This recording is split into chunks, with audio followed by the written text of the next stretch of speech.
I, 33 male. Just found out my fiance, 29 female of 9 years, cheated on me for several years, need advice. Since we were 24 and 20 years old, respectively, my girlfriend, Heather, and I had been together for a long time. Her and I met when she started working at my place of business, and we hit it off almost immediately. After a few months, we decided to move in together and had a happy 3-year relationship. Several years ago, when I was 28, I was offered a fantastic career opportunity out of state.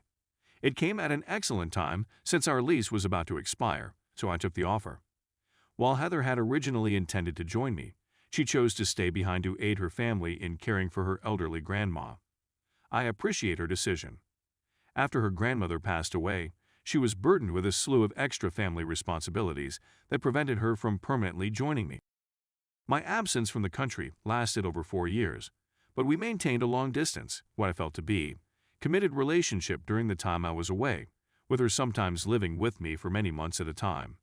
This evening, I decided to finish off my Christmas shopping and remembered that Heather had said in an email earlier this year that she was interested in purchasing a certain camera lens, but that she needed to pay off some debt first.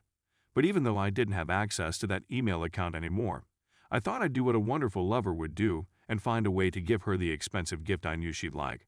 So I checked to see if she still had the email in her sent folder.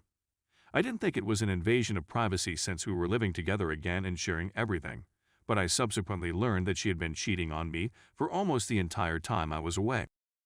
I'm completely and totally upset. After some investigation, I've come to the conclusion that she cheated on me. According to what I can determine, the guy resides out of state, and based on their communication, I don't think they really met. There were films of him and jerking it off, nasty garbage she gave him, intimate chats, future plans, and other such things in her email inbox.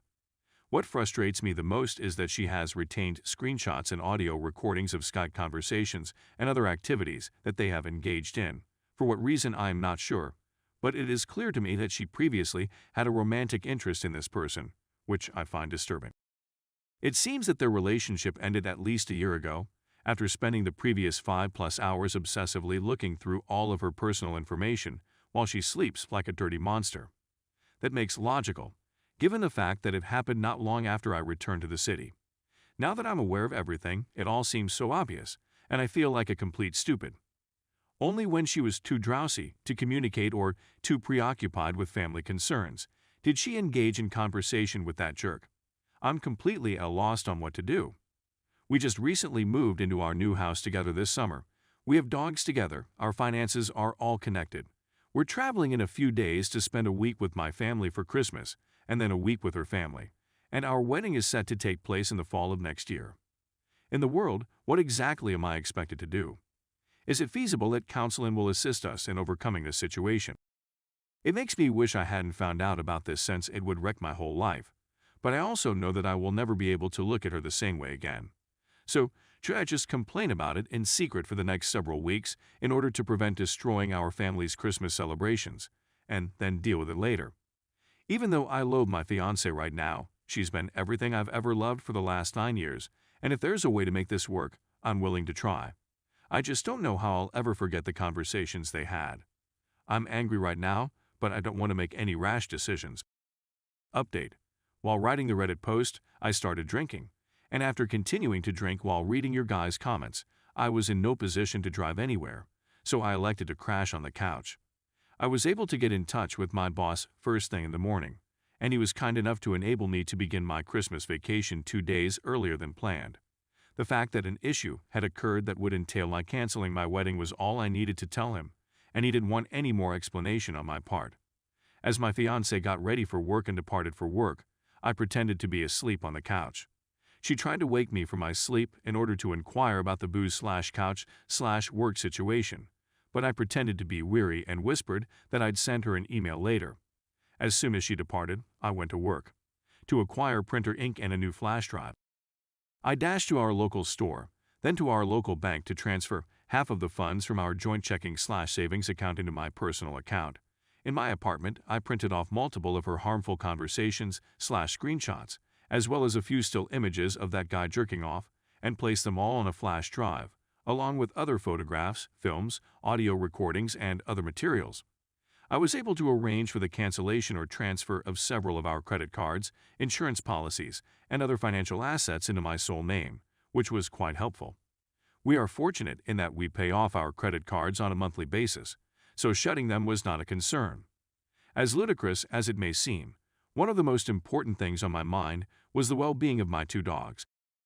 I spent over 2 hours of my day digging through old files until I was able to find both of their adoption packets, which, despite the fact that we had adopted them together, I had completely filled out in my own name. As the last few hours before she returned home from work approached, I began packing as much of my belongings as I could into my car, leaving copies of the printouts on our coffee table in our living room, and then driving to my brother's house with my dog, cat, and all of my family's Christmas presents in tow. I meant to confront her later that evening, but I wanted to make sure that all of my important items were out of the house so that I could leave as soon as we finished talking. It's difficult, for those who are asking why I didn't just chuck her out of the window. Due to the fact that the house belonged to her family and that we had acquired it together, I couldn't just kick her out. Unless I was in a committed relationship with her, I didn't want to be associated with that establishment. Furthermore, she is rather wealthy, so if one of us had the financial means to force the other person out of the house, she would be the one to do so on her own dime. After everything was said and done, I got a text from her asking, "Are we going to talk about this?" Approximately an hour after she was due to be home, and I drove home. My expectations for her reaction were not met, and I was disappointed with what I got. I was expecting her to be regretful, remorseful, or something along those lines, but she seemed completely uninterested. I could see she'd been crying, but she didn't seem to care that I was there with her. After I sat down, she informed me that she immediately saw the bank accounts in question as to what we were doing with the house. It took all I had not to lose my calm and ask her if she had anything to say about herself or why she did what she did. She apologized, but said that she no longer cared about me and that she wanted to end the relationship after the Christmas season. After we reestablished our living arrangements, she seemed to anticipate that she would be content with our relationship, but I suspect that was not the case. I had no idea what I was talking about. She burst into tears when she told me that she still had feelings for the other guy, despite the fact that they had never even met before that. If I was good with it, she then told me that she would buy me out of the equity we had in our home and that I could use the money that was left in our joint accounts to purchase a new home. I couldn't believe how aloof and businesslike she seemed, considering that I had never before met her. I gave a satisfactory response and then walked away. That's how my 9-year relationship came to an end. I went back into my car and wept like a baby the whole time. Upon returning home the next day, my brother and I moved in with my parents, and I've been here since. You were true in that my family has been amazing. Thank you very much. The use of alcohol has also shown to be really useful. Even though I have a lot of things to sort through at my house and with the rest of our belongings, that's all I have for the time being. I haven't heard from her since I left. At the very least, I'm bringing my dog and cat with me on this trip.